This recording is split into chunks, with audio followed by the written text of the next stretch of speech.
கனைத்திளங்கற்றேருமை கன்று கிறங்கி நினைத்து மூலை வழியே நின்று பால் சோர நனைத்திலம் சேரக்கும் நற்செல்வன் தங்காய் பனித்தலை வீழனின் வாசற்கடை பற்றி சீனத்தினால் தென்னிலங்கை கோமானை சேற்ற மனத்துக்கினி யானை பாடவும் நீ வாய்த்திரவாய் இனித்தான் எழுந்தீராய் இதென்ன பேருறக்கம் அனைத்தில்ல தாரும் அறிந்தேலோரும் பாவாய். அனைவருக்கும் நமஸ்காரம். பாசுரம் 12 கனைத்திளங்கற்றெருமை. ஆண்டாள் முன்பொரு பாடலில் கருமையின் சிறப்பை கூறியுள்ளாள். கருமையானது கண்ணனை குறிக்கின்றது என்பதை மிக அழகாக கூறியுள்ளாள். பொதுவாக பார்க்கும்போது இந்த ஆயர்பாடியை, இந்த கோகுலத்தை பற்றி குறிப்பிடும்பொழுது எல்லோரும் குறிப்பிடுவது பசுவையும் கன்றையும். பசுவானது நமது சனாதன தர்மத்தின் ஒரு சிறப்பான அங்கமாகும். தாய்க்கு அடுத்தபடியாக அந்த கோமாதா வழிபாடானது நமது சம்பிரதாயங்களில் இருந்து வருகின்றது. பொதுவாக கோகுலத்தை பற்றி குறிப்பிடும்பொழுது கண்ணன் மேய்த்தவை பசுக்கள். அந்த பசுக்கள் கூட்டத்திற்கு நடுவே இருந்து கொண்டு குழல் வாசிக்கின்றான் கண்ணன். இதுபோல் நம்முடைய உருவகத்தன்மை எப்படி நம்ம பார்ப்போம்னா, ஒரு மரம், அந்த மரத்தின் கீழ் ஓடை செல்கின்றது. ஓடைக்கரையிலே கண்ணன் அமர்ந்து புல்லாங்குழல் வாசித்து கொண்டிருக்கிறான். அப்பொழுது அவனை சுற்றி அந்த ஆவினங்களானது சூழ்ந்து கொண்டிருக்கின்றது. பசுவை சார்ந்த கன்றுகள் முதலியவை. சிறப்பான ஒரு விஷயத்தை எப்பொழுதும் கூறுவதில் தவறில்லை. ஆனால் இந்த உலகத்தில் சிறப்பற்றதாக பொதுவானவர்களால் புறக்கணிக்கப்படுவதாக இருக்கக்கூடிய விஷயத்தையும் ஆண்டாள் உயர்த்தி கூறுகின்றாள். இந்த பாடலில் எருமைகளை பற்றி கூறுகின்றாள். எருமைகளை பற்றி கூறும்பொழுது வெறும் எருமை மாடுன்றது சொல்லலை, அந்த எருமையின் தாய்ப்பாசம்.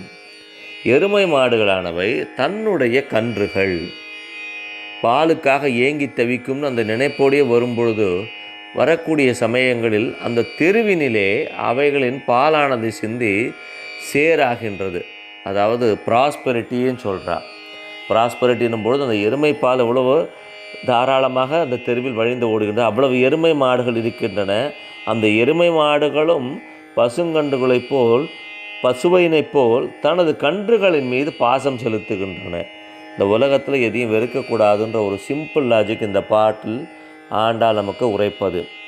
எப்படி கருமையானதை ஒதுக்கக்கூடாதோ, அதை கண்ணனை நிறமாக கொள்ள வேண்டும் என்று கூறுகிறாளோ, அதுபோல் எதுவுமே உருவத்தை கண்டு எல்லாமை வேண்டும்.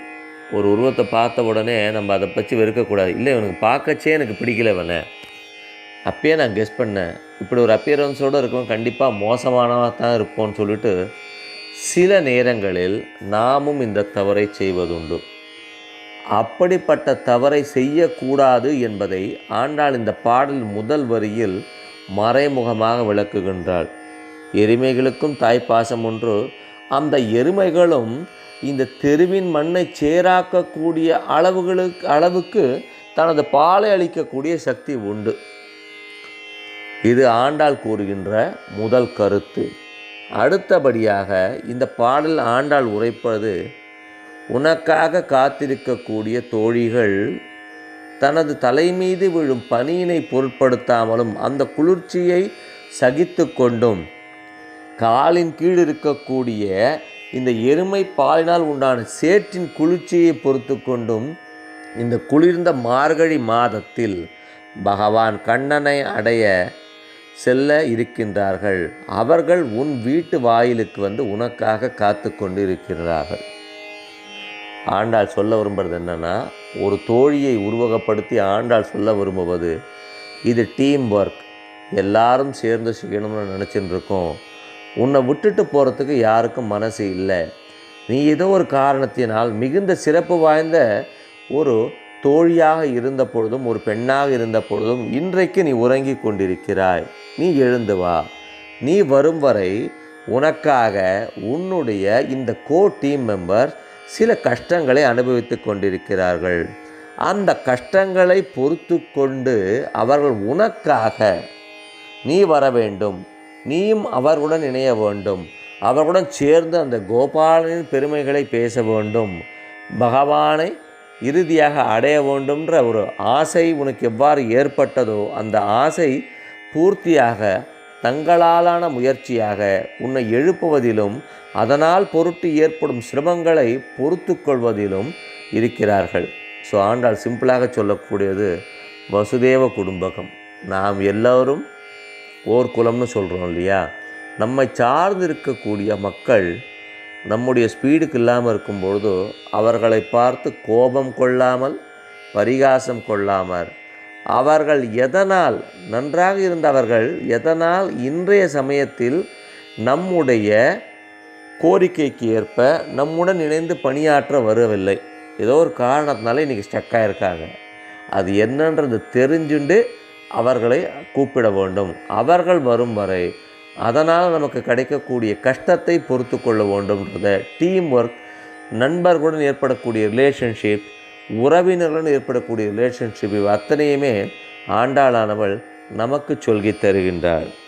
இது ஜீவாத்மா பரமாத்மா விஷயமாக பார்க்கும் பொழுதோ சிம்பிளாக சொல்லணும்னா நம்முடைய செட்லேயே சில பேருக்கு இந்த பகவான் மேல் அபிமானம் இன்னும் ஜாஸ்தி இருக்கும். எப்பொழுது பார்த்தாலும் பகவான் நாமம் பகவான் சிந்தனை. அவர்கள் பரிகாசம் கூட செய்யப்பட்டிருப்பார்கள். இந்த வயசில் என்ன ஜாலியாக ஊரை சுற்றி என்ஜாய் பண்ணாமல் எப்போ பார்த்தாலும் சாமி கோயில்னு போயின்னு இருக்கிய, உனக்குன்னு ஒரு வேலை கிடையாதா? வேலையை விடுத்து சென்றிருப்பார்கள். நான் கூற விரும்புவது அது போல தான். லௌகிக வாழ்க்கையில் இருந்துட்டே பகவானை சேவிக்கிறதுன்றது அதுவும் ஒரு விதமான பக்தி. ஆனால் நான் குறிப்பிட விரும்புவது லௌகிக வாழ்க்கையை விடுத்து இறைவன் ஒன்றே போரும் அந்த உழவார பணி செஞ்சுட்டு அந்த இறைவனுக்கு உண்டான சேவையே அதில் வரக்கூடிய சிறு சிறு ஒவ்வொரு ஆலயத்திற்கு சென்று அங்கே கிடைக்கக்கூடிய உணவை மட்டும் உட்கொண்டு தன்னுடைய வாழ்நாள் இப்படியே கழித்து கொள்ள வேண்டும் நினைக்கிறவங்களாம் பார்த்தா ஒரு அதிசய பிறவி.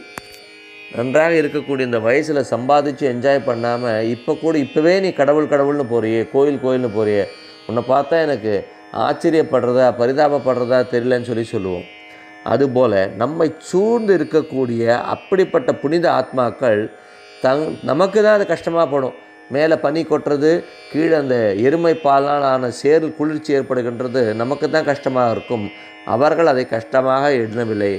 அவர்கள் எண்ணுவது பகவானின் புகழை பாட விரும்பிய ஒரு பெண் தூங்கி கொண்டிருக்கிறாள், அவளை எழுப்புவதுதான் முக்கியம். அதன் பொருட்டு வரக்கூடிய கஷ்டங்கள் எதுவும் கஷ்டங்கள் அல்ல. அதுபோல இத்தகைய லௌகீக வாழ்க்கையை விடுத்து இறைவன் ஒன்றே சதம் என்று எந்த சுகத்தையும் அனுபவிக்காமல் நம்முடைய காலத்திலே நம்முடன் வாழக்கூடிய அந்த புண்ணிய ஆத்மாக்கள் நமக்குள் இருக்கும் ஜீவாத்மாவிடம் உரைப்பது, நீ இன்று சந்தோஷமாக நினைக்கக்கூடிய இந்த உலகளாவிய பொருட்கள் உனக்கு இன்றைக்கு சந்தோஷத்தை தரலாம். ஆனால் மிக முக்கியமான சந்தோஷமானது பகவானின் திருப்பாதம். உன்னை பொறுத்தவரை நான் வேலைக்கு செல்லாமல் எந்த ஒரு சம்பாத்தியமும் இல்லாமல் ஒரு சாதாரண துணி உடுத்தி கொண்டு இந்த கோயிலாக சென்று கொண்டு கஷ்டப்படுகிறேன் என்று நீ எண்ணுகின்றாய். ஆனால் எனக்கு அது கஷ்டம் கிடையாது. இதனால் கிடைக்கக்கூடிய பலன் என்ன? என்னை பார்த்து நீ உன்னுடைய இந்த சுக வாழ்க்கையிலிருந்து விடுபட்டு இதைவிட அற்புதமாக சுகம் கொடுக்கக்கூடிய பகவானின் திருவடியை நோக்கி வருகின்றாயோ, அதுதான் எனக்கு மிகவும் பயன் தரக்கூடிய விஷயம்னு சொல்கிறேன். எவ்வாறு ஆயர்குல பெண்ணின் உறக்கமானது அந்த பெண்ணிற்கு அப்பொழுது இன்பத்தை கொடுத்தாலும் அது நிரந்தரமான இன்பம் அல்ல. பகவானின் நாமத்தை பாடுவதே நிரந்தரமான இன்பம். இதுதான் அங்கு பணியில் அவதிப்பட்டு கொண்டிருக்கும் அந்த ஆயர்குல பெண்களின் மனநிலை. அதுபோல இந்த இக வாழ்க்கையில் இருந்து கொண்டே பரமாத்மாவை என்னும் நம்முடைய சக புண்ணியாத்மாக்கள் உரைப்பது என்னவென்றால், ஆண்டாள் அவர்கள் மூலமாக நமக்கு உரைப்பது என்னவென்றால், ஜீவாத்மாவாகிய நீ இன்று லௌகீக வாழ்க்கையில் சுகங்களை கண்டு கொண்டிருக்கின்றார். இந்த சுகத்திலிருந்து மீண்டு நீ பகவானை அடைய வேண்டும். சுவிட்சு போட்ட மாதிரி உடனே பிரிஞ்சு வர வேண்டியதில்லை, கொஞ்சம் கொஞ்சமாக வா. அதற்கான படிகளைத்தான் நான் தயார் செய்து கொண்டிருக்கிறேன். கோபாலனின் பெருமைகளை சொல்லி கொண்டிருக்கிறேன். பகவான் நாராயணனின் ராமநாமத்தின் பெருமையும் ராமாயணத்தில் அவன் செய்த சாதனைகளையும் இந்த பாடலில் ஆண்டாள் குறிப்பிடுகின்றாள். ஆண்டாள் உரைப்பது ஒன்றே, இப்பொழுதைய வாழ்க்கையிலிருந்து சிறிது சிறிதாக வெளியே வா. நீ வரும்பொழுது நீ அடைய வேண்டிய இடம் எதுவென்று காட்டுகிறேன், உன்னுடைய மார்க்கத்தை காட்டுகிறேன், அந்த மார்க்கத்தில் நீ கை கொள்ள வேண்டிய விளக்கினையும் காட்டுகிறேன் என்று கூறுகின்றாள். அந்த கோதை நாச்சியாரின் வழியை பின்பற்றுவோம். இந்த உறக்கத்திலிருந்து சிறிது சிறிதாக வெளியே வருவோம். நன்றி மற்றும் வணக்கங்களுடன் கூரம் திருவாழி சுந்தரம், முகுந்த ராமானுஜதாசன்.